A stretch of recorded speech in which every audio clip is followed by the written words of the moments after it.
What's going on, everybody, and welcome back to the Check Swing Podcast with myself and, of course, with my man, Coach Santa, who's down in Baltimore, having big fun. absolutely, absolutely. And we have a very special show today. We got a lot going on today, actually. We got a lot going on today.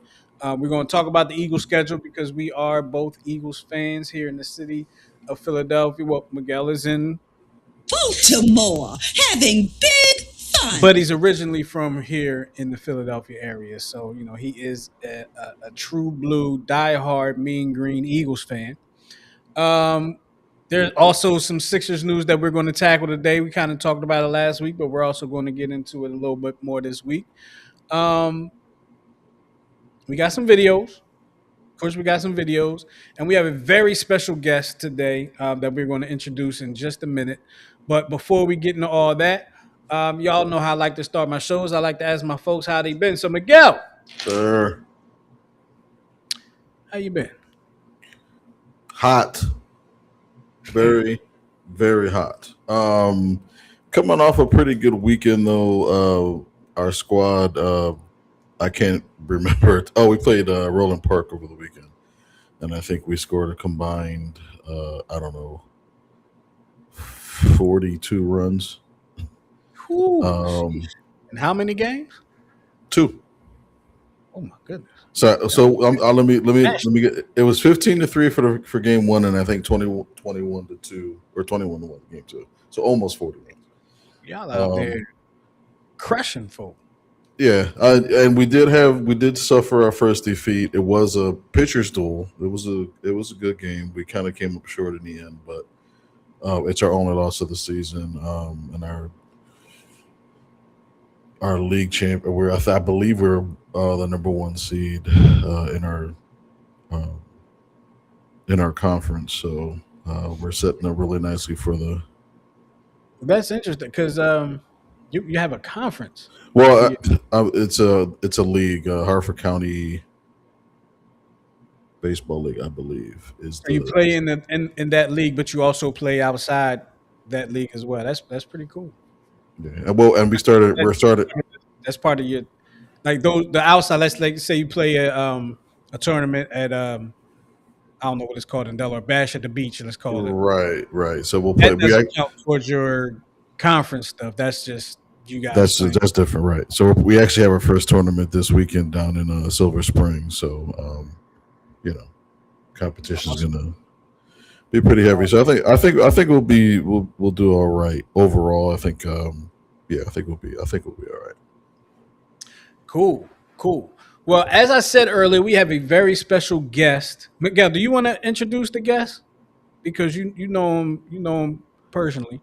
Sure. So this young man is a player that I had the privilege of coaching for 2.5 years.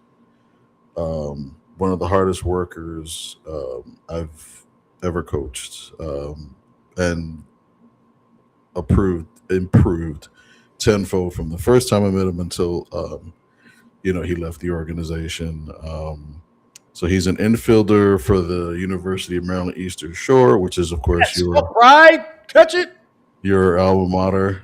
Having joined as a and for the 2026 season, his background spans standout 10 years at the Matha Catholic PDG Academy. He played with travel ball with elite clubs and for the Richmond Braves, 18U, Canes, Black.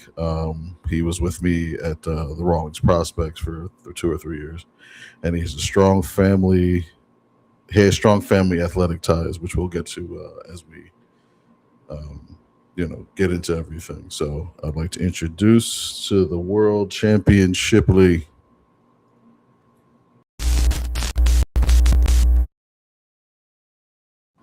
Well, it looks like that worked out great. Yo, you gotta rule me when you do that transition because it literally sounds like you're shocking. You're putting like shock in my ear, and they're trying to like mind control me. So you gotta warn me when you do that transition. Well, I was trying to mind control you, but it's all good. Mr. Champion Shipley from UMES Baseball, what's going on, good brother? Welcome to the Check Swing Podcast. How we doing? Thanks for having me.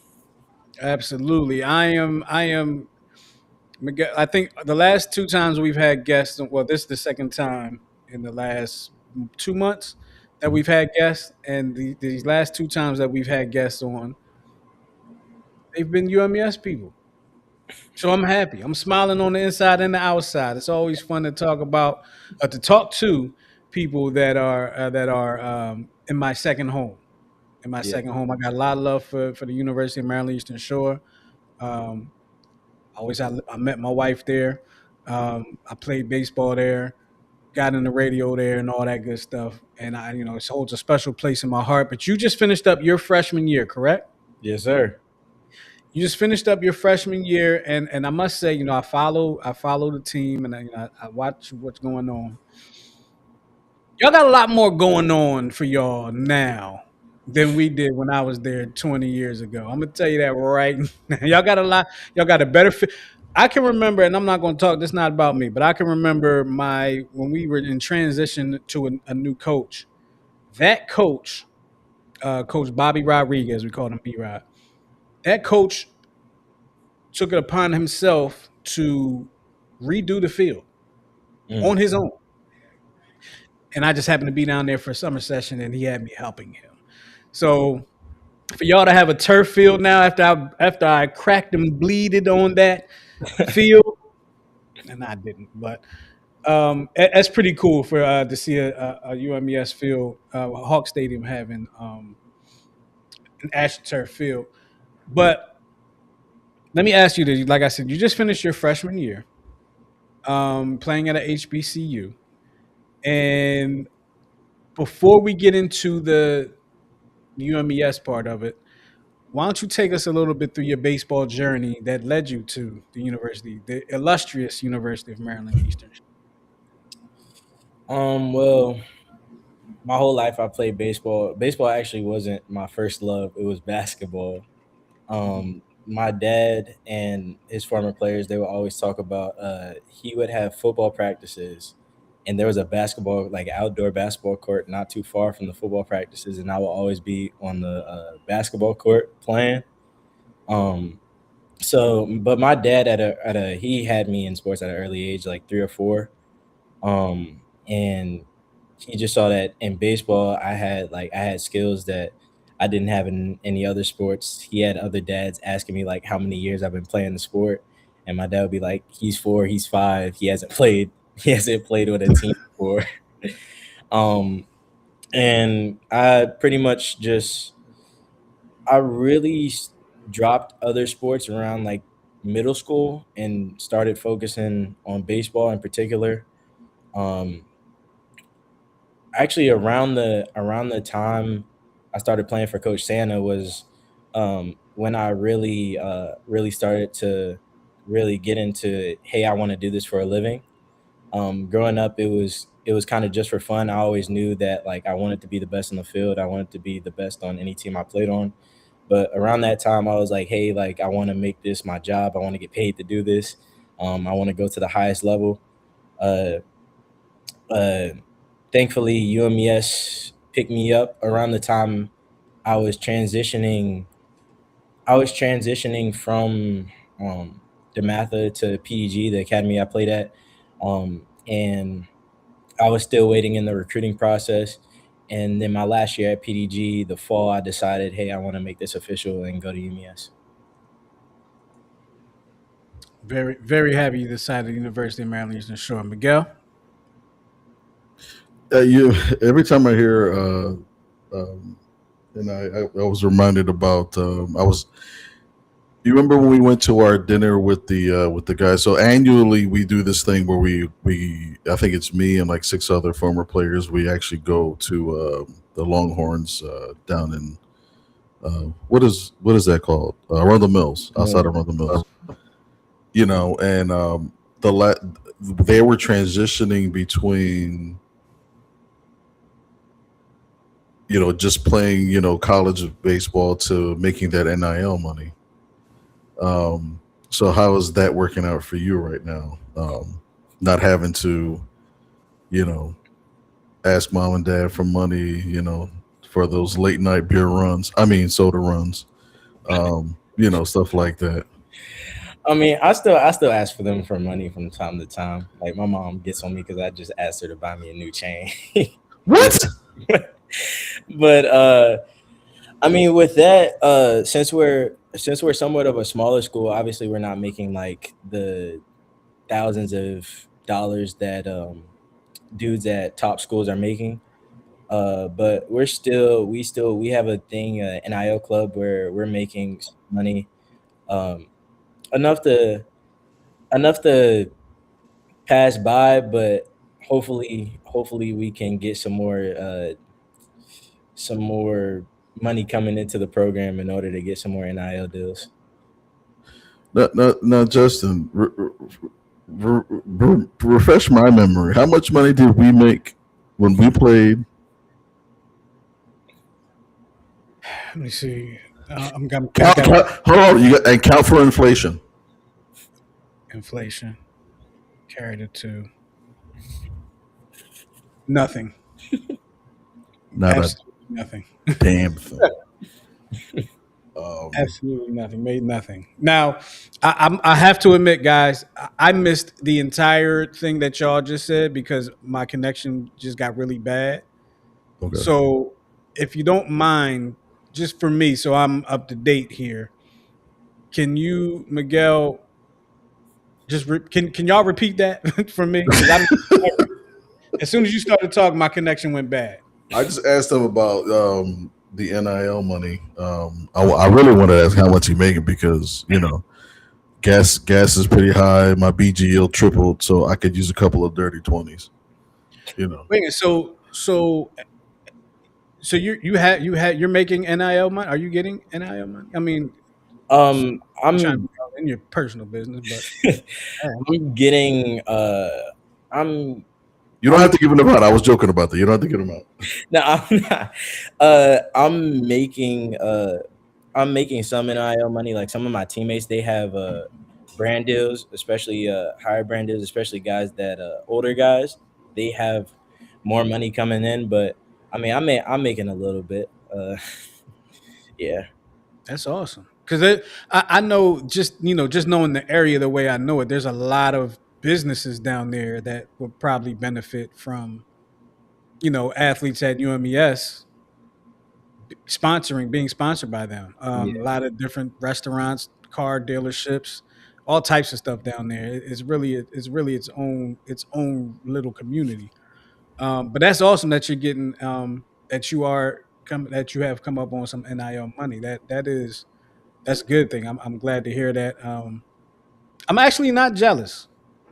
I'm actually kind of proud. Like I'm actually kind of proud. Like okay, UMES is coming up a little bit. I mean, not that we were I would have gotten NIL money, but the fact that there is NIL money associated with the school that's awesome.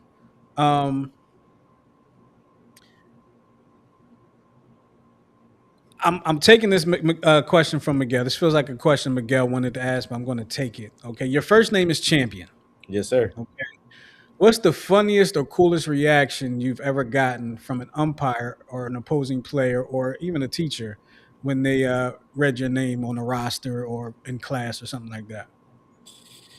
Um, so I'll give you funniest interaction on the field, and then funniest interaction off the field. On the field, actually, last year we are playing TNXL Academy. They're down in Florida, and they're constantly in the league that we're in. They're constantly like the best team. Have like always have like dudes getting drafted out of there, Power Five dudes. And so we're playing this. We're actually playing this dude that I've been following for a while. Like I'd be like not a fan, but like I respect his game. Um, and so I get on base after my first at bat, and he's a shortstop. And I'm at second base talking. While I'm on second base, I'm talking to him. He comes over to me. He's like, "Yo, what's your name, bro?" And I'm like, "Oh, I'm Champion." And he just like he has a regular expression on his face. And then as soon as I said that, like it just turned into a smile. He's like, "Dude, I wish I had that name. That's the coolest name of all time." He's like, "Dude, I bet you get all the recognition for that name, blah, blah." And he just like kept going on like the whole time I was out there. that was the funniest interaction I had on the field. Off the field, um, actually I don't give my name out at restaurants or like fast food places anymore. Like I don't say like order for champion. I say order for CJ because I was at a Chick-fil-A once and I put champion on the order and the Chick-fil-A lady laughed at me. She was like, "Now I know that's not the name that your mother gave you." And so ever since then I just started putting CJ on my orders instead of champion. Nah, man, put champion on there. That's a dope name, man. Yeah. That's a real cool name. To be honest, can be completely honest with you. And you're an athlete, which makes it even better. Yes, When you're sir. an athlete named champion, that's it don't get no better than that. It don't get no better than that. Miguel, You, you said CJ. What does the J stand for? Uh, it's just something I do. Um it's easy to just put that down rather than just making up a bunch of random fake names. I was thinking oh, so about it's not like a junior or nothing like that. nah, it's not. I mean, You when lie to people? if I have a son, I mean, I'm gonna name him CJ for sure. So I guess that's why. That's You liar. that's kind of cool. Sometimes when I go to places and you gotta put your name. Sometimes I'll say my name is Thorndike. I've used Tony Testosterones a couple times. uh, What, go ahead, Miguel. one question I did want to ask, and I wanted to ask you about this while you were transitioning from your senior year of high school to your first year in college. How did transitioning from playing at the Matha High School to a year-round development program like PDG Academy elevate your game, and what was it like training at the Fredericksburg Nationals facility? Oh, I mean, it was the greatest. I say it was the greatest decision I've made in my career so far. Just transferring to a regular high school where you're in classes 5 6 hours a day. You kind of have like a small time frame to really get in your own work because you obviously have team practices and it's focused on team things, not really individual development. So you're kind of almost stunning your development unless you're on it. And while I was at the math, I lived like an hour away, so it's kind of like I can't drive 10 minutes 15 minutes home and then instantly like go to the gym or something. It's like I'm getting back home 9 10 o'clock at night after these practices. But once I got the PDG, it was the greatest thing because it was a online school, so you'd get all your work done in like a 1 hour 2 hour time frame, and then it's just baseball, baseball, baseball. The facility that we were at, we had all out access to it. Um, can do pretty much whatever you want there, whatever you need to work on. Our coaches are there pretty much the whole time of the day. So if you have a question of your coach, you can ask that. And playing at the Fred Nat Stadium is it was truly a blessing because not a lot of kids get to experience stuff like that, especially like day in day out. You We're there 5 days a week practicing, uh, playing and practicing on a place that we want to be at one day. Like I would love to go back and play there in the minor leagues. And it was a true blessing to play also with dudes that like playing against competition that you want to play against that you want to see in college. We had dudes going to Miami, going to Notre Dame, um, going to University of Virginia that you're competing against every day and you're competing against for a spot. So it really was a blessing to go there and just truly grind. I just want to put in this comment real quick. El Brick City says Champ was named to the second team All D1 name team this year. So he said he made second team All D1 name team. So that works. So we gonna shoot for first team for the next 3 years. We For shooting for that. the next 3 years. We shooting for NIL raise. Shoot, hopefully I'm trying to get NIL deals. Some more NIL deals like my teammates. Make it happen. Champ, I want to ask you about I'm going to ask you about your decision to go to UMES. What what steered you towards UMES? What how did you make that how did you come to that decision? Was it like the proximity to home, or was it, the great student life? Because I know there's certain things I know that I wouldn't mention here on this show, but there's certain things that are great about UMES. Um, but what steered your decision? See, yeah, Uh, what made you pick UMES? Well, my dad, he graduated in '99 from UMES.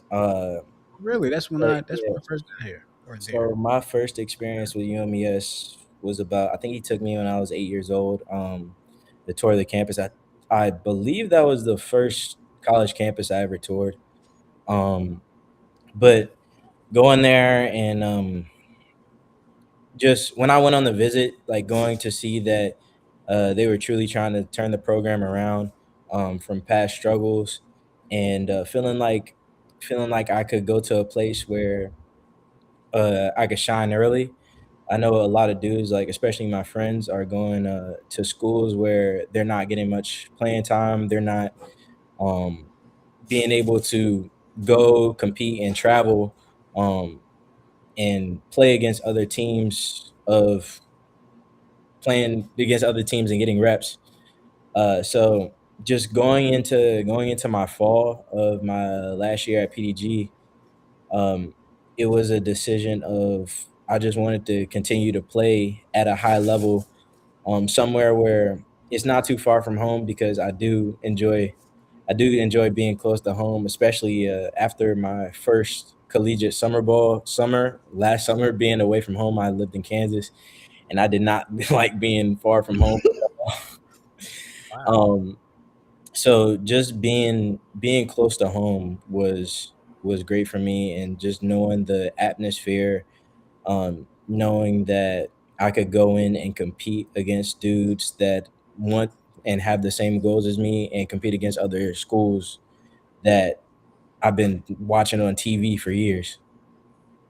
Now, did UMES did it meet your expectations, or did it leave some stuff to be desired?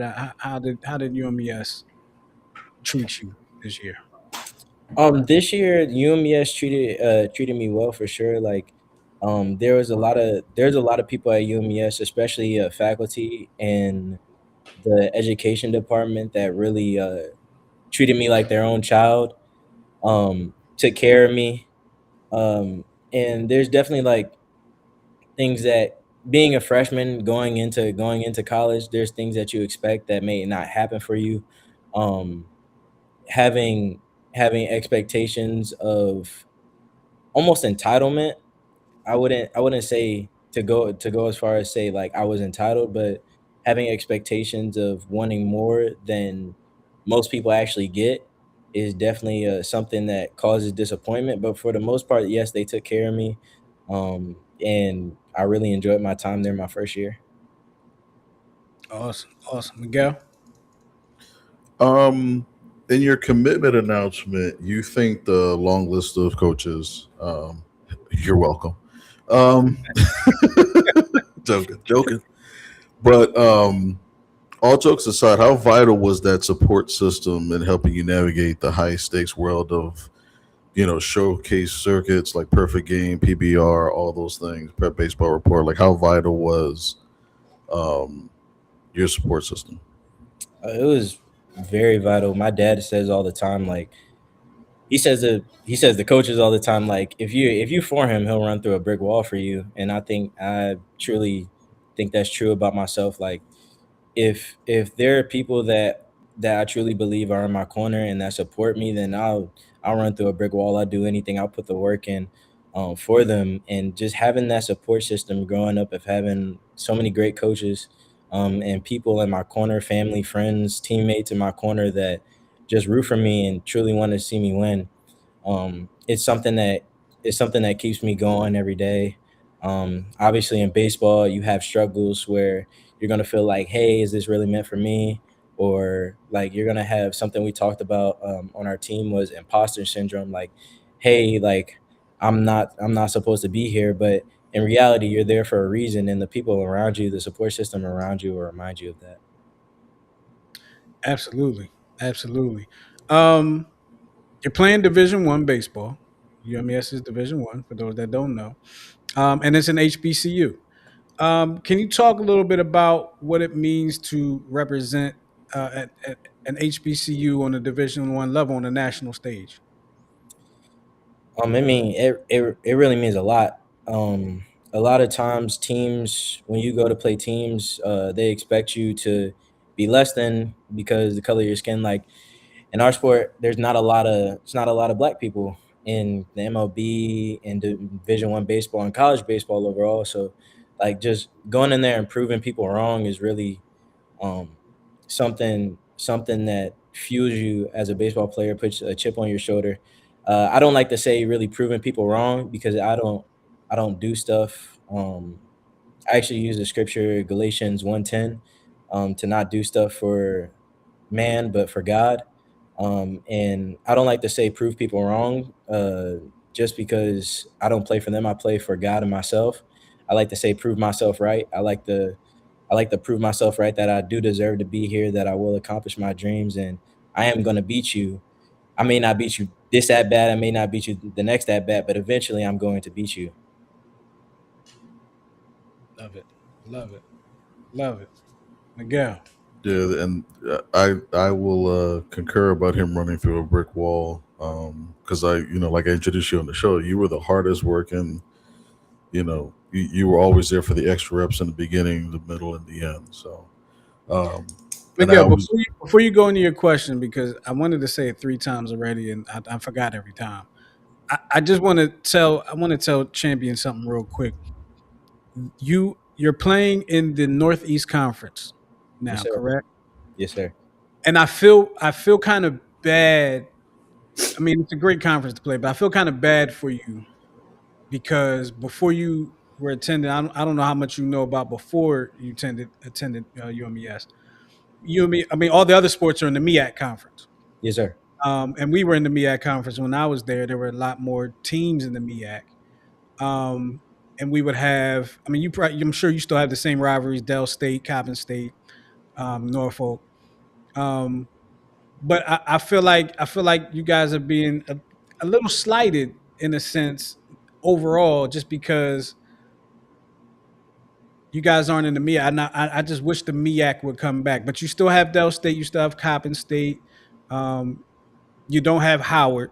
I know we Howard left actually while I was at UMES because they got into some trouble. They had to get rid of some programs. We ain't gonna get into that.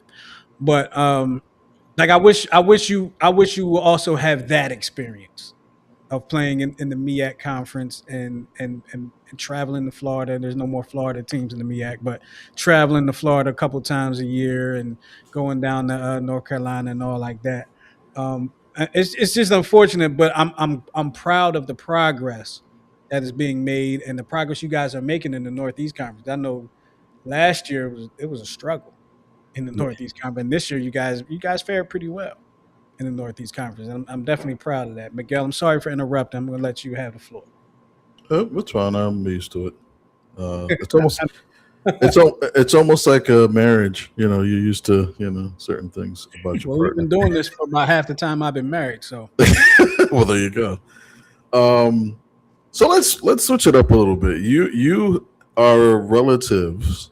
You are a relative of a Major League Baseball player who was in the major leagues for 15 years.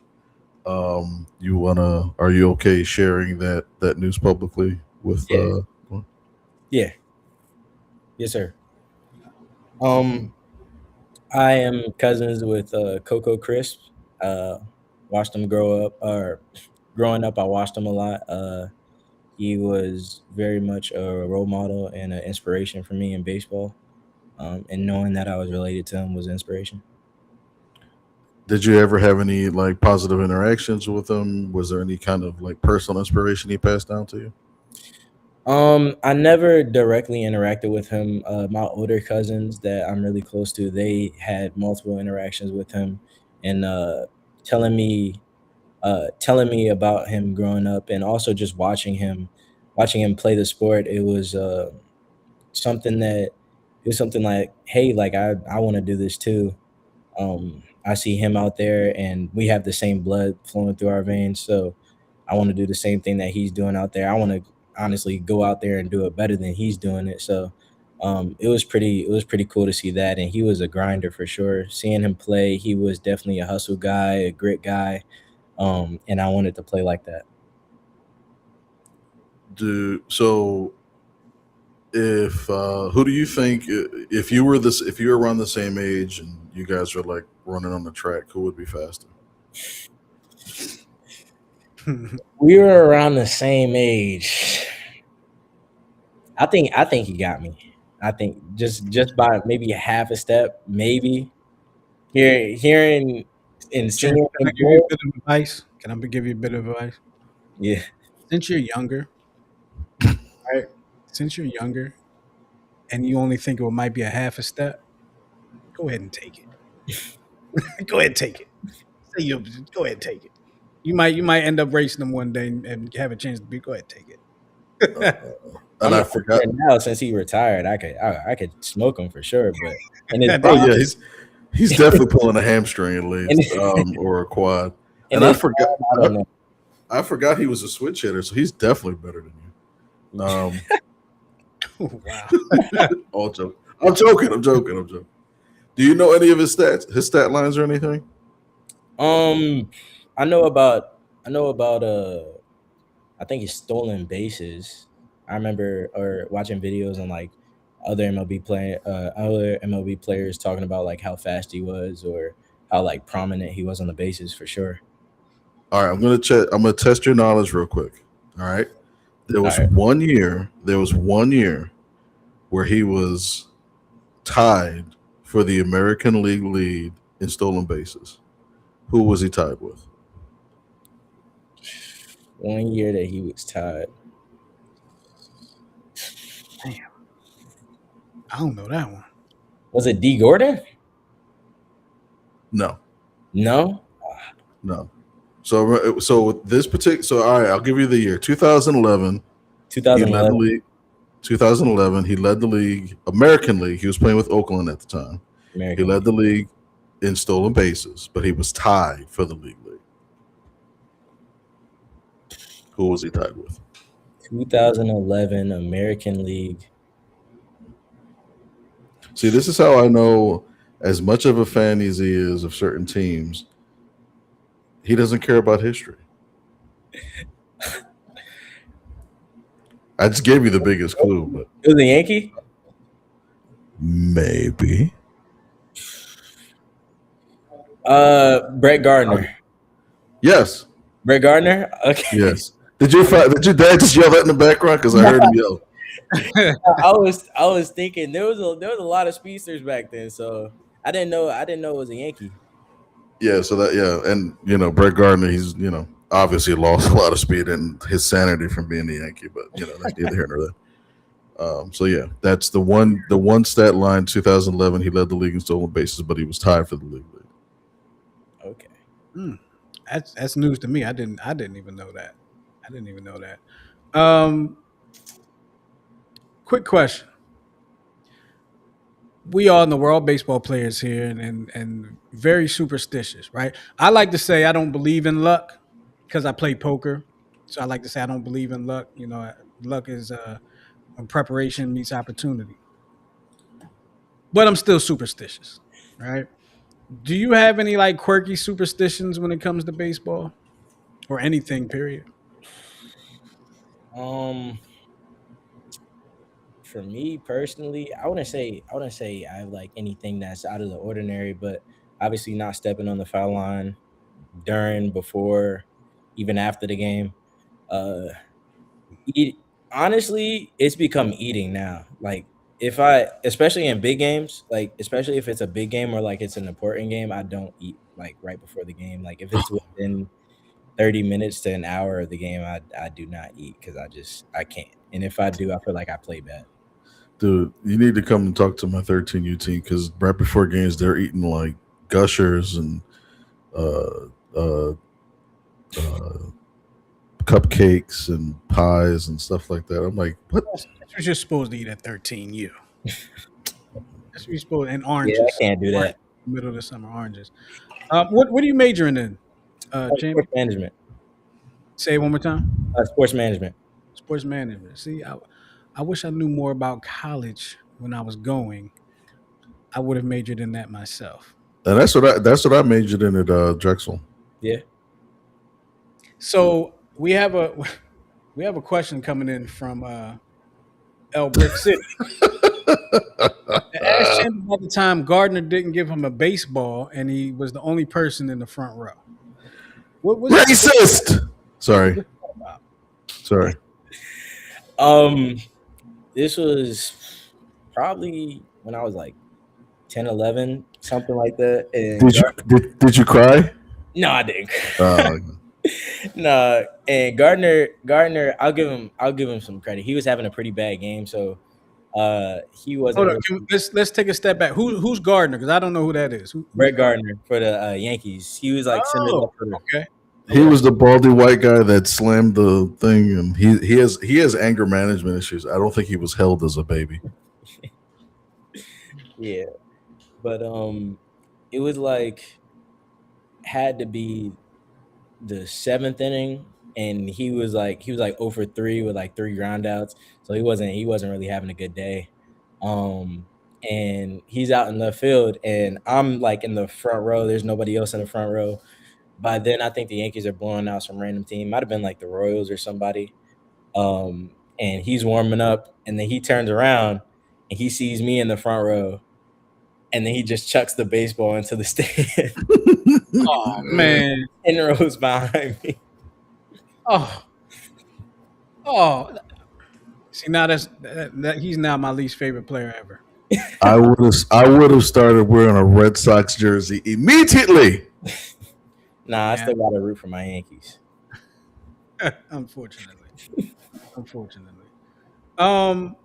So all right, you said you're a sports management major. Yes, sir. What do you want to do with that after you're done with school?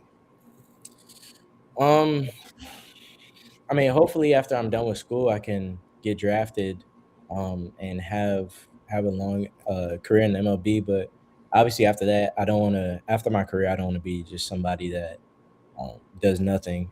I want to be a sports agent, specifically to help guys like me, high school players coming up that trying to get exposure, trying to get more exposure. Um, I know some of my friends they have agents coming out of high school that really help them with stuff, get them brand deals, get them connected with scouts and stuff. And I want to be that for high school players and baseball players growing up, kind of show them the ropes, how to connect with people. And I want to use my sports management degree to do that. That'll be awesome. That'll be awesome. I do know there was a teammate I had that is I believe he might be an agent right now. Mhm. It's hard to get in touch with him to really talk to him about it, but I believe he might be an agent right now. So that's just to show you and everybody else that you can do that from Maryland Eastern Shore. You can do it from anywhere, but especially Maryland Eastern Shore. Just putting Yes, that out sir. there. Just putting that out there. Miguel, you want to ask him another question, or did you want to get into the rapid fire? Agents, man, I can't believe it. Agents. Uh, let's get to I guess not. Yeah, two unserious questions, right? If you could pick any MLB legend, past or present, to hit right behind you in the lineup for protection, who are you choosing and why? Past or present, any MLB legend. Honestly, Bonds. That's what I was going to say. I'd have Barry Bonds. It's always good to have somebody that the pitcher's scared of behind you because that means you're going to get a meatball. Oh yeah. He gotta attack you. So Mhm. having Barry Bonds behind me would be elite. Oh yeah. Yeah, you would always eat. That's for sure. So another, I always like to ask this question to see. First off, I know who would play your father in the movie, but if they made a movie about your journey from Bowie to Maryland to Division One baseball, which actor is playing Champion Shipley? Which actor is playing Champion Shipley? Uh, I mean, I'd say Michael Jordan, actor, but another actor that I really like whenever he's in a movie, like I think his name is Lakeith Stanfield. No. Um, Okay. I'd want him to play me as an adult, of course. So I'm gonna tell you who's gonna play your father, and it's gonna be Kevin Hart because he's small and annoying. Kevin Hart. He's gonna play your dad in the movie, and he's gonna. So a little sidebar about his dad. Yeah, please. He's a fun guy. He's an absolute beautiful human being. Hey, somebody Uh, step out your back, Santa. bring it on, bring it on. Um, he loves country music, and he was responsible for keeping the book for our team. He would do the game changer and stuff like that for us. And occasionally, like help me out coaching on the bench. When he was in charge of the music, he would play country music, but he always, at least once a game, would play the most annoying song on God's green earth. I think arguably the most annoying baseball song on God's green earth. He would play Sweet Caroline and also sing along to it. Oh, oh, oh. I'm like, why? Can I ask a question about that song? And I don't need anybody to look it up. I just want to know if anybody just happens to know. It's When a did that horrible song. Huh? when did that song come out? Like, give me a time frame. You don't have to tell me the exact year. Like, give me a 1840. No, it came out I want to say late 60s, early 70s. wow. Okay, It that's was a pretty sad. That's pretty sad because the first time I even remember hearing the song, that's pretty damn sad.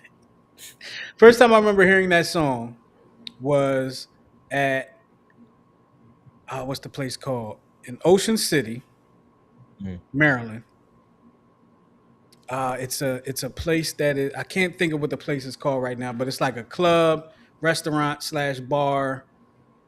I can't think of what the place is called, but there was a room where it was like a club, and they played that song, and the part of sweet, that part, and Yeah, yeah. I had no idea about this song, like no clue about the song whatsoever, and then like the whole place sang along, and I was just like dumbfounded, like, wow, this song has some power to it. Everybody knows this song. I've never heard this song a day in my life, and ever since then, I've kind of liked the song. I just wait for that one part, but I wish I could remember what the place was called in Ocean City. I even had to go there for work one time, and we broadcasted there from work one time. I can't think what the place is called, but and I don't. If you know Champion, you keep it to yourself. You keep it to So yourself. the song came out in 1969. It was Neil Diamond, of course. That's sad. That's Uh, uh, completely. uh, I was born. it was rumored to be about Caroline Kennedy, who was the daughter of JFK. Right. So it's like in your mind, like, oh man, that's sad. She's alone, blah blah blah blah. But it was later revealed that it was dedicated to his then wife, because it fit the melody better. Mm. Okay. So Okay. it's Interesting. still it's still a horrible baseball song. Yeah, it doesn't feel like a baseball song to me. I mean, outside of Boston, but You gotta say it right, Boston song. Boston with the Yeah, stupid A. Everything is A. Boston's the only city in America that does never. They don't use the letter O. Everything's ah. true. That is like true. like a damn sheep. Sorry. That is true. That is true. Um. So maybe one last question before we go to the rapid fire. If you were to talk to young players today, what do you think this generation of players needs to do more of, and do less of? Um,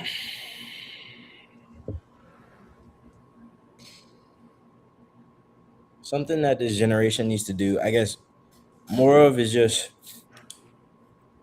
off the field stuff, behind the scenes. Like I see a lot of kids on like Instagram Reels or like TikTok, and they're like 10U, 11U mic'd up, and it's like they're not really playing against competition. They're mic'd up in a regular county ball league.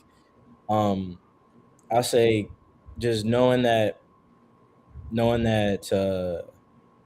whatever level you're in right now is not the level that you're going to be at by the end of your career or later on in your career. Like all the dudes that are having the most success that I know right now in college are the dudes that grinded behind the scenes, that weren't doing all the posting early on, wasn't doing all the flashy stuff early on. They were just grinding behind the scenes, and then they just went out there and balled. I would agree with everything you just said. I would add Especially, one. go ahead. I would add one more thing. What's They that? need to bathe.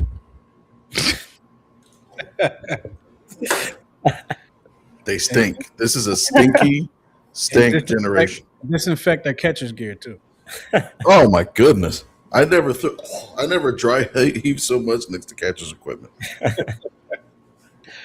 All right, I think it's time for rapid fire, Miguel. Now, who's all? Are we all answering these, or is it just champion, or is it? Originally, it was just champion. If you want to take part in it, Justin, that's fine. I'll let champion answer it first, because then that way I got a chance to think. Okay, cool. All right.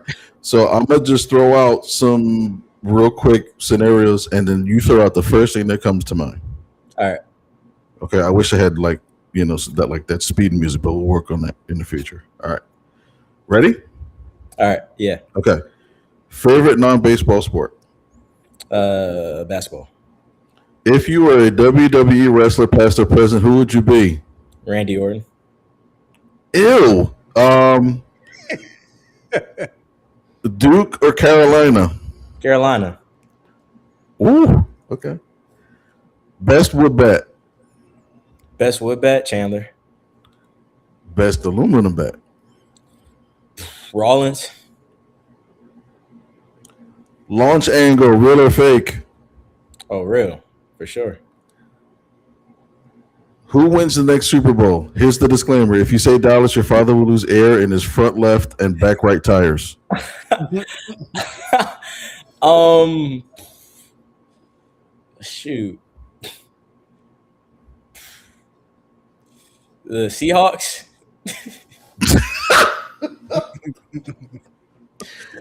All right. Favorite baseball drill? Oh, favorite baseball drill. I guess I'll just say 27 outs.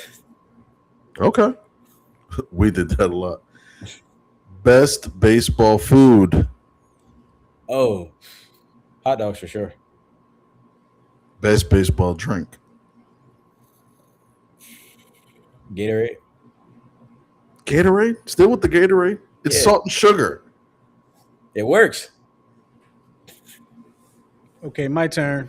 All right. You ready? I've had time to think. All right, Justin. Here we go. All right, go ahead. Favorite non-baseball sport? Basketball, track, and boxing. Okay. If you were if you were a WWE wrestler, past or present, who would you be? Macho Man Randy Savage. I already know the answer to this question. Duke or Carolina? We all know you're Carolina, baby, all day, all day. Best wood bat?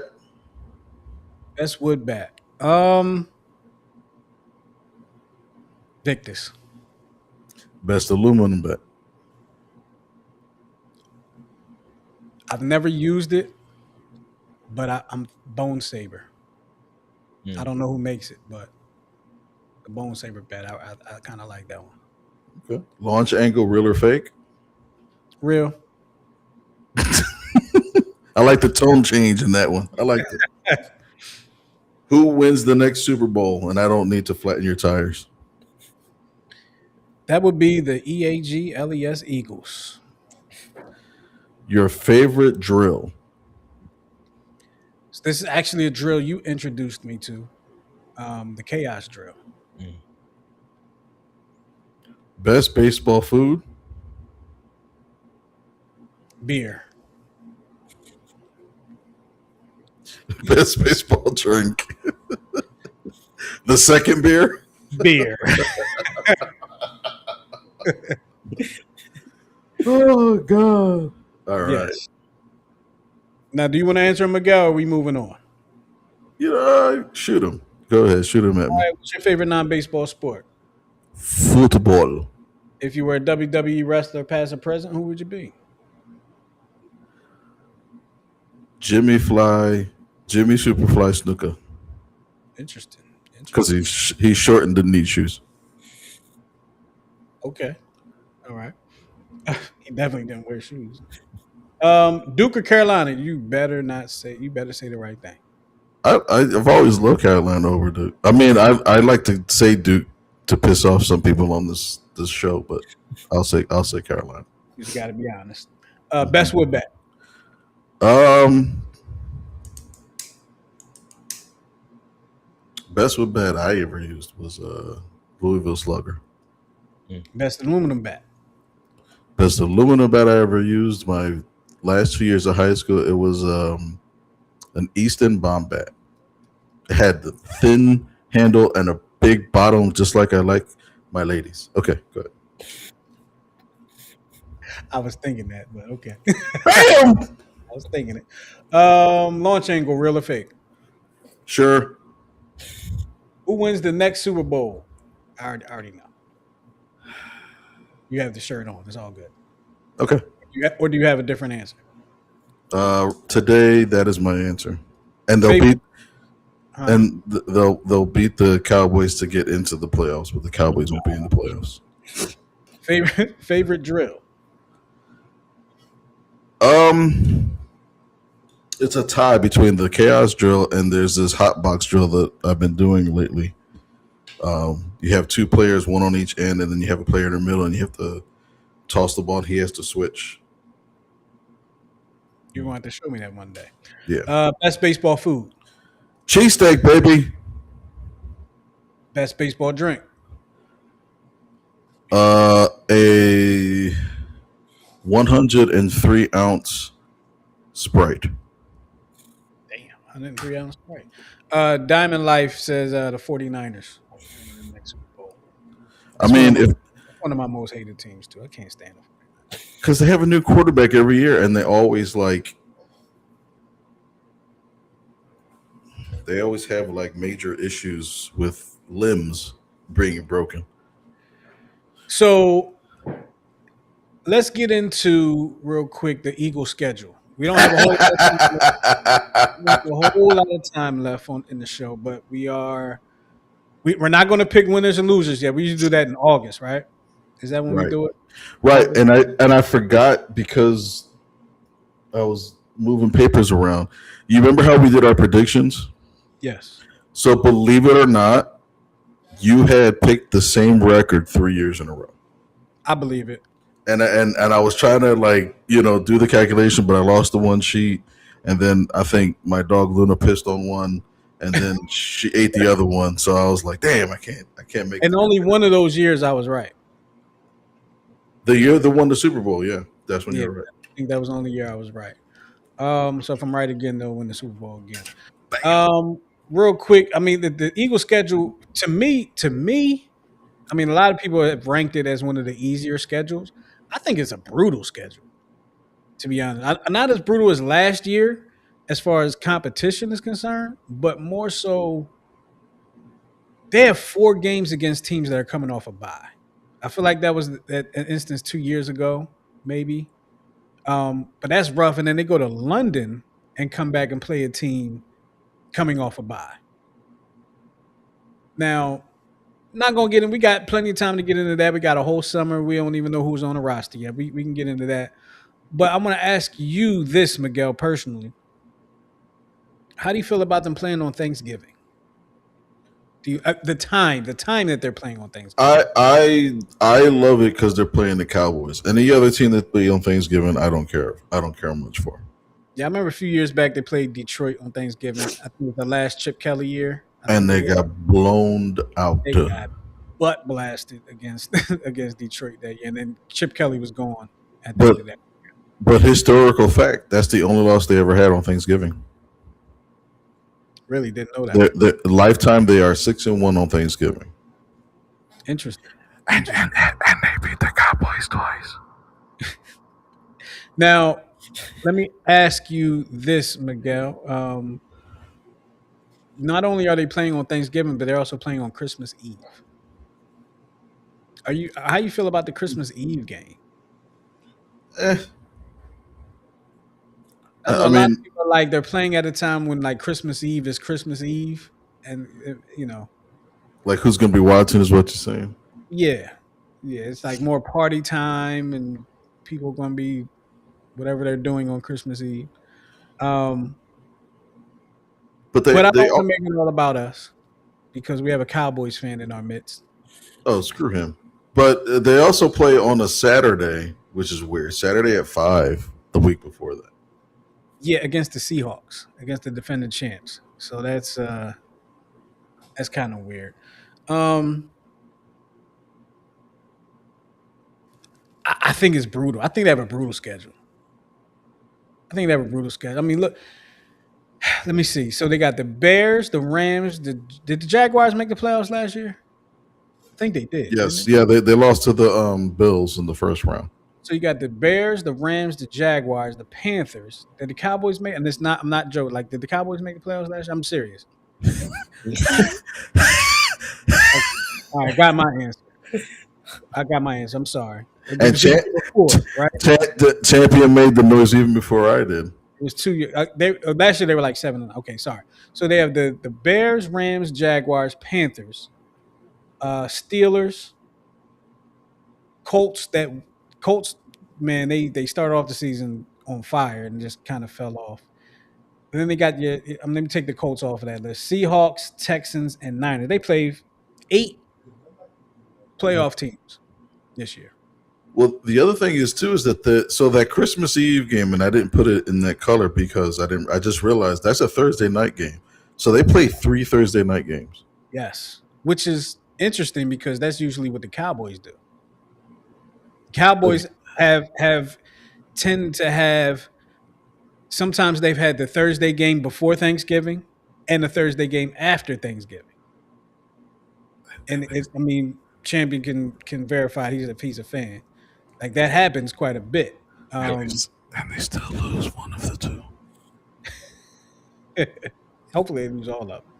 But I think the Eagles schedule is brutal, man. I really do. I think they have a very tough schedule. From a scheduling standpoint, it's just all because it's like there's like a couple weeks in a row like they'll play 5 days in between, and then there's like a 6 day, then there's like a 4 day. It's weird. It's especially later in the season, so it's just weird. And I believe they have the most, or they're tied for the most. What were they calling it? Like Prime time standalone games. standalone games, yeah, because they have Standalone games in the season. So there's going to be a lot of eyes on them for a team that didn't get close to the Super Bowl last year. because we're always in Super Bowl contention, unlike Are the Eagles the new America's team? No. Oh, what? You want to know why? Who is currently America's team champion? Cowboys. Always and forever. Always America's team. Yeah, I figured you were. And how old are you again? 19.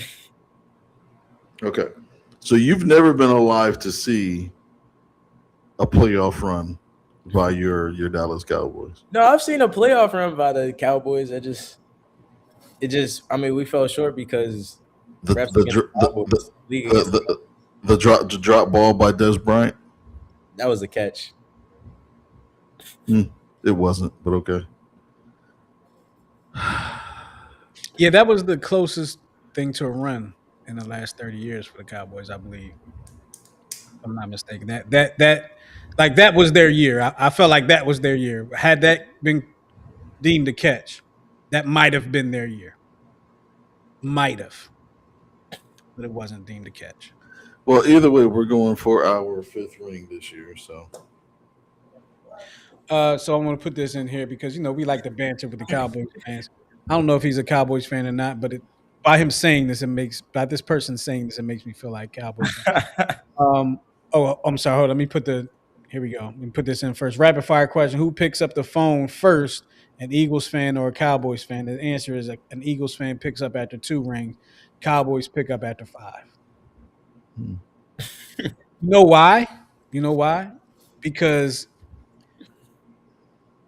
usually younger, more spry, and likable people pick up the phone faster than older people that take their time to get to the phone because it's across the room or they can't find it or whatever the case may be. So that's usually how that works out. I'm just speaking from life experience personally. Like Miguel, when I call you, you pick up pretty oh yeah, quick. too. Yeah, Yeah, I do too. because I also have a good hearing. Good hearing. I don't have that arthritis. I'm good. Right, Well, right, not in my hands anyway, just in my knees. right, right. Champion, because you're a Cowboys fan, I'm gonna show you some respect. We don't have a Cowboys schedule up here. We probably never will. But how are you feeling about your team's chances this upcoming season? Now, I'm gonna tell you right now. I will put myself out there because I make terrible predictions and I make. Don't do this. Hold on. Please don't do this. No. You don't know where I'm going. It's all right. You don't know where I'm going. Sometimes I make good predictions. Sometimes I make horrible predictions. Hail Last Mary, full of year, grace, hallowed be thy last name. Thy year, kingdom I come, thy will be felt like done. the Cowboys were good enough to make the playoffs. I was terribly wrong. I feel like again this year they probably should be good enough to make the playoffs. I thought Dak was going to have a good season last year. He came off a season where he was an MVP candidate. I was terribly wrong. How are you feeling about the Cowboy season this year? I'm, I'm feeling pretty good about the season. I mean, I'm not a fan to pretty much be delusional about my team. Like last year I was completely honest. Like our defense was terrible and our offense was one of the best in the league, but defensive wise, like we were terrible. Um this year I'm feeling pretty good. I mean, we picked up two of the best defensive players in the draft. I believe the best safety prospect since Ed Reed, and Caleb Downs. I think he's perfect for our defense. We've been wanting a safety for the past 10 years now. And we 12. and we got that, and then we got a great edge rusher out of Michigan. Third round, we picked up a great linebacker. Um, and pretty much our whole draft, I think, except for one pick, was which was a wide receiver. Pretty much our whole draft was defense. So I think we're trying to turn around our defense, and we're gonna have a good year this year. And we're going to have you on after the season so I can either thank you or curse you for trading with us for that Makai Lemon pick. Because the more I didn't even realize, like Pittsburgh was on the phone with the dude, like, "Yo, we're about to pick you," and the Eagles jumped up. I didn't know that. Like I saw the video and it was like, I love "Oh, that the. happened." I thought it was like fake. That really happened. I was like the reaction. He said, "Yo, why Philly calling me, yo?" I was like, "What? What is happening?" That was awesome. So, real quick, L Brick City says the Cowboys have the 4th hardest schedule in the NFL. Fact check me. So it sounds like a setup for reason 32 on why they have not won the Super Bowl in 32 years. That's what it sounds like he's setting up for. He's prepared. See, Cowboys fans have to prepare their excuses ahead of time. Yeah, we don't care how hard the Cowboys schedule is. We really could care less. We know that. Never mind. I'm not even going to get into that. We'll get more into that into football season. We get closer to football season. L Brick City, make sure you come back. Make sure you stick around with us so you can be here with us during football season. Hit that subscribe button so you know when we're on. Um, I'm sorry, I lost track of what we were doing here. Oh, Oh, real quick. Go ahead. no. Go ahead. I'll just say real quick. Real quick. Sixers talk. As you know, they fired Daryl Morey. I don't. Was he fired last week? I think he was fired last week when we were on the Mhm. show. Right, Um, a couple days before our last episode. yes, and there's a lot of talk about Bob Myers being the new GM. Um, I think Bob Myers has set himself up to get a huge payday if he is hired by the Sixers. Um, and here's why. From reports I've heard, he just bought a house somewhere in California, some like some and he has younger daughters, and he claim he wants to be in the lives of his kids and all like that. I don't remember if it was Malibu or Maui. I don't know where it was, but when you do something like that, and then a team from the other side of the country wants to hire you, you're going to have to pay money to hire that guy. Now there has been talk of Jameer Nelson, former St. Joe's Oh Hawk. wow, I didn't Um, hear about that one. yeah, he's already in the organization. He works with the organization with the Delaware Blue Coats, the G League team. And there was some talk, some speculation. I don't know if it's going to happen. They feel like he's very young, very new in the role, the type of role that he's playing right now. So maybe it's too soon for him, but we'll have to see. And that would be interesting. A homegrown kid, a Penwood High School rival. That would be interesting. Very interesting. I seen the kid play against Penwood, so as a student. So the Sixers are just. I don't think they're going to win with Josh Harris. Josh Harris needs to own a country club where he doesn't even have to bathe. Like he's just so useless to any of the Philly organizations. He's the Jerry Jones of owners in Philadelphia. Well, let me ask you this, Miguel. And if he were to hire Bob Myers, who he was the architect of Golden State, He was there for 12 years at Golden State. do you feel like that would be a great hire on his part? Like, would Was that it change your spec? was Go ahead. was it more an architect of what organization was that? Houston or whatever? They didn't win any championships with him there. But he built some competitive teams. He did. And that's all he did here. So maybe it could translate, but I don't know if it's going to translate. Basketball is so different. I don't know if it'll translate the same way. All I say is Sixers, y'all gotta boost that bench. You gotta boost the bench. That bench is terrible. I I don't want to think say terrible, but it needs a lot. you know what I'm going to say. You can boost the bench by trading Embiid. Ain't nobody. Here you go. Nobody's taking that trade. Somebody always in basketball. Somebody always takes a basketball player with no knees. Let me tell you this, Miguel. I'm going to counter what you said and say that you're wrong. You could be right, but you're wrong. And here's why. Here's why. I want you to go back to '92 when Charles Barkley was traded.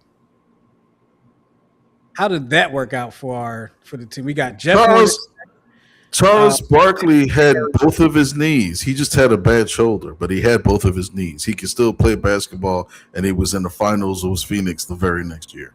So you're actually making my point. He was healthy. You're making my point. You're making my point. When they traded Charles Barkley, they got basically not really much in return, and he was healthy. Embiid is not healthy, makes a whole hell of a lot of money. Who is going to take that contract? Somebody's gonna do. Somebody takes James Harden, and somebody just commented. Somebody took Ben Simmons. Someone's just always gonna take somebody. The Nets got fleeced for Ben Simmons. But somebody always gets fleeced in the trade, right? Yeah, but I don't think anybody's going to make that trade. I don't Tell think me. Marlon said they should have never signed PJ. I guess I'm talking about PJ Tucker. That was their opportunity to build on the depth of the roster. Might be right about that. PJ was older.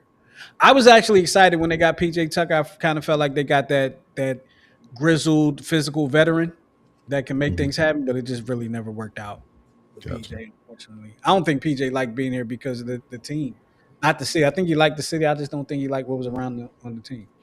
Elbrick City says Nixon 4. Why are we talking about Dallas Cowboys of the Why are we talking about the Dallas Cowboys of the NBA? Who's the Dallas Cowboys of the NBA? I made the comment about Josh Harrison and the Sixers because they haven't won and they have terrible ownership. I was So making the comparison Sixers are the Dallas Cowboys of the NBA. of Philadelphia, the Philadelphia sports. But wouldn't that be the Flyers? No, because the Flyers are actually trying to win. The No, Sixers.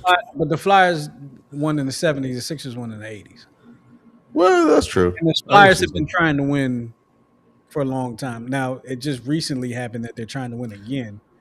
But But over the last 30, 40 years, they've been trying to win. how many players have? How many Flyers have abused drugs as much as the Dallas Cowboys? I can talk about this all night. We can get on that. Okay, Know your history. Know your history, champ. Know your history. Marlon said, sorry, PG. He's talking about Paul George. Okay. Okay. Talking about Paul George there. Gotcha. I'm trying not to sneeze on air. All right. So I guess it's time for us to get out of here, right? yeah, we're gonna end on some videos. Oh, I forgot about the videos. Doggone it, I'm sorry. Forgot about the videos. That's the Flyers will win before the Sixers. That's what. So it's interesting you said that because I remember back in 05, 06, 07, something like that. Back when I don't even think Champion was born yet. I had told somebody the Flyers are going to be the first team to win a championship in this city again. I was damn. terribly wrong. Twice. Because the Phillies won, and then the Eagles won twice. So I was terribly wrong. So Marlon says the Flyers will win before the Sixers. I agree with that. Because they're. I'm sure you do, Miguel. I'm sure you do. But you can. It's a 50-50 shot. It's a 50-50 shot. Either they do or they don't. Like, it's a 50-50 shot. Is it not? I love how simplistic you make that statement. Either they will or they won't. It's not like you said, the Flyers will win before any other team in the city. No, I don't. Yeah, because I don't think that's the truth. But the Flyers will definitely win before the Sixers. I don't think they will. I think they will win soon. But I think depends on what this new person does when they get in there. They might tear the team down, and that'll change my whole opinion on things. So that'll be that. All right, what you got for us as far as videos are concerned, Miguel? All right, so you want to do the same thing we did in the past, where there's titles to videos, and I can just play them. You just pick whatever you want, and I'll make it happen. I'm over here clicking stuff right now. Okay. All right, so I'm gonna upload a video called "Walk Off" or "No." And is this for champion to decide, or I'll just play. You just want me to play it? Yeah, did it upload? Yep. All right. So this is for state championship. And it's the most annoying thing that I'm starting to see a trend in. This is happening more and more the last couple of years. Go ahead. Here's the pitch. Ball 4, and the Catholic High Bears have won it again. He's got to touch first. He's got to touch first base. He's got to touch first base. The dog pile has started. The coaches are saying you got to go to first. Brother Martin's going to throw the ball to first. I don't think they're going to call him out. Are they going to call him out? Yes, they are going to call him out. I was just thinking that right before. He's got to touch first base. Wow, what a turn of events here. Catholic High had started celebrating its third state championship in a row. Schneider never ran the first base. The first base coach from Catholic High was jumping up and down saying you got to go touch first. So I have a question about that. That raises a question by me. And as a baseball coach, I feel like maybe I should already know this. How much time does he have to go? I mean, I know once you're out of the baseline and stuff, but how much time does he have to actually get to first base? Because I didn't know that you could throw the ball to first base on the walk and the person could be out. But the issue is that he never even went to first base. That's the whole issue. I get that, but I'm saying how much time does he have? Like, is there a time frame that he has to get to first? Because as a walk, I mean, ball is in play, but when is it time to say, okay, he's not at first base yet, throw the ball to first base, he's out? Like that. I mean, I understand they have to complete the play, got to get to first base, but like, what if he was celebrating and then say, okay, let me go ahead and go to first base, even though he's out of the baseline, big dummy. Oh yeah, let me go ahead. Big dummy. Go ahead, put that on him real quick. Oh, and long story short on that, that same team that made that stupid mistake actually won in the 15th inning. So. Oh, that wasn't the end of the game? No, it was 3-2. I'm sorry, it was a tie game. So they would have won the game. So then it went to extra innings, or it was already in extra innings because of gotcha. Yeah. Gotcha. Okay. What you think about that, champ? Like, state championship? What do you think about it? You're in college now, so you're not in high school anymore. That's a high school mistake. You're in college now. What you think about that? I think you should have got benched for that mistake. Absolutely. I'd have PI'd if that happened on my team. All right. What's the next one? I think this has almost happened to us on more than one occasion in our personal training with our doing lessons and stuff like that. So this is another part 17 of Watch Your Nuts. Oh, geez. You turn, but don't move your shoulders very much. Oh, my God. What happened? What happened? That was that D-bat, too. Mm-hmm. Yeah, I remember seeing that video. Kids in the I train, they know don't you dare hit that ball with me standing in front of the thing. I'll hit it back at you. All right, so this next one is for you and me, Justin.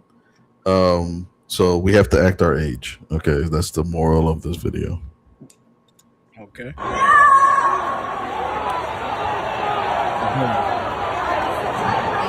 Who's gonna blow the fire?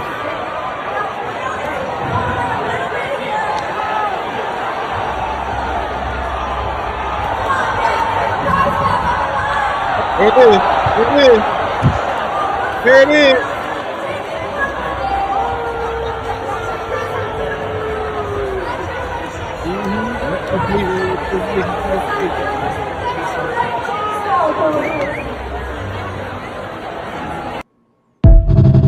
Yep, blown tire. I've been there. I have been there and had to ride the bus home with a pulled hamstring. That was the worst. Which reminds me, you guys actually have a bus that you guys ride now, don't you? Yeah. Yeah, we would ride on the shuttle. Air conditioned. He said, "Oh." Yeah, we were ride on the shuttle to Florida. Jeez. Yeah. Y'all guys should have like a bus with like branding on the side and stuff, right? Nah, we don't have that. We have we have caterer buses. I know the only team. Actually, no. Let me not say that. We had a lot of away games this year, but I know Norfolk they have one. Um, I'm trying to remember who else. Wagner, they have one. There's only like a handful of teams that really have their own bus. Everybody else we use like caterer buses, stuff like that. Everybody with a football team, they got that money for those kind of buses. Yeah. We'll get there. We'll get there. What you got for us, Miguel? So this one you may have to put the disclaimer up. Okay. Let me go ahead and get that now.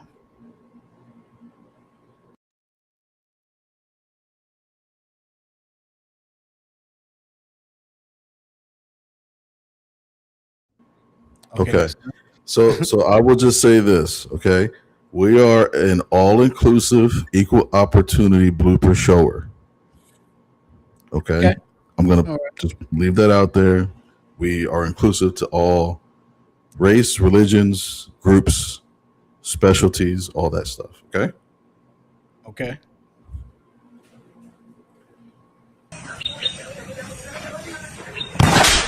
Golly. Jesus.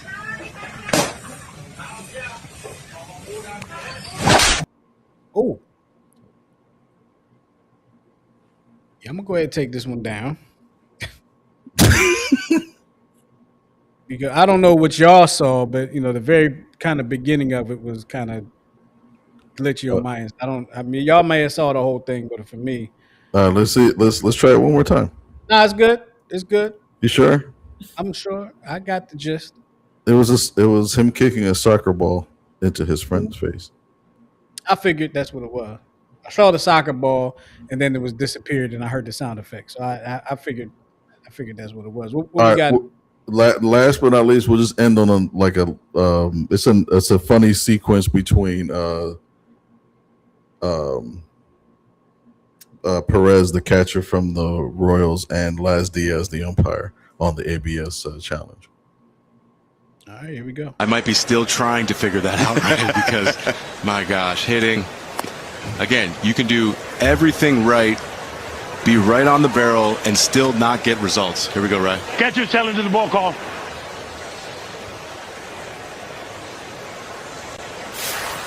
And it is a strike. ABS is powered by T-Mobile. Close one. He has been outstanding. And you talking to the hitter about it as they're both waiting for the result up on the scoreboard. Yes. And Laz Diaz there. He's going to do it again. And now look at he's nodding. That was a strike. Catcher challenge in the ball call again. Again. This is amazing.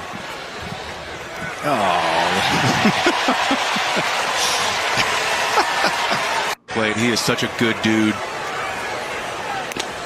Players respect him. Look at that. You going to challenge that one? Oh, I love it. Oh, I like that. I like that. So I don't know if it was because it was glitchy at first, but that first call, I saw him catch the ball under the square. Yeah, But the ABS had the thing on top of the square. I don't know what happened on my end. Because he caught it and then he went down to and then he challenged Okay, it. gotcha. Okay, yeah, see, the videos get a little glitchy on my end. Look, we're gonna get up out of here. First, I want to thank Mr. Champion Shipley, a rising sophomore at the University of Maryland Eastern Shore. First, thank you for taking your talents to the University of Maryland Eastern Shore. I wish you all the best there. I'm going to give you a piece of advice that you probably don't need, but I just gave it to some of my seniors in high school. For these next few years that you're in school, enjoy every moment that you possibly can. Enjoy every moment that you possibly can, because I'm gonna tell you right now, once it's over, it's over. It is over. All right. I'm gonna just say, like, one of the things that I took for granted was that everybody was right there on campus. You could walk to anybody's crib or whatever the case may be. Everybody's right there. Mhm. Once you're out of that, and everybody's not right there anymore. It gets different. Like you get 4 years of used to people being right there, and then they're not. But enjoy every moment that you possibly can. Don't sweat the small stuff because the small stuff don't really matter. And really enjoy your next 3 years of college life and playing ball, and enjoy every moment on that field, Yes, sir. especially on the field, Yes, sir. especially. Will do. Mr. Shipley, do you have any last words before we get out of here? Just thank you for having me. I enjoyed my time here, and I'm gonna keep bowling at UMES. Absolutely, that's what I like to hear. Miguel, any last words? No, I echo the sentiments of Coach Justin. Just make sure you enjoy every last bit of everything. Go to the parties, get rest, stay hydrated. Women weaken knees. Um, Legs.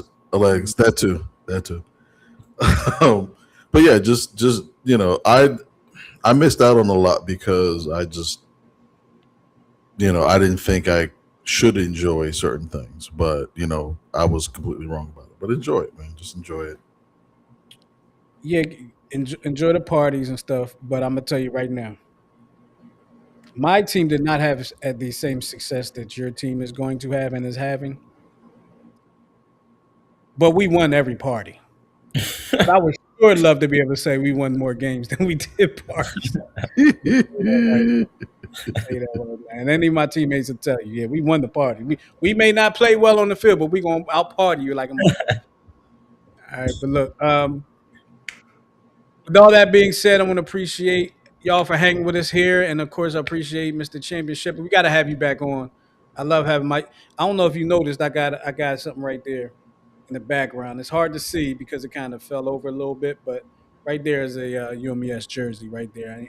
You need to move that up and hang it up right next to the Right here. Yes, right there, right there.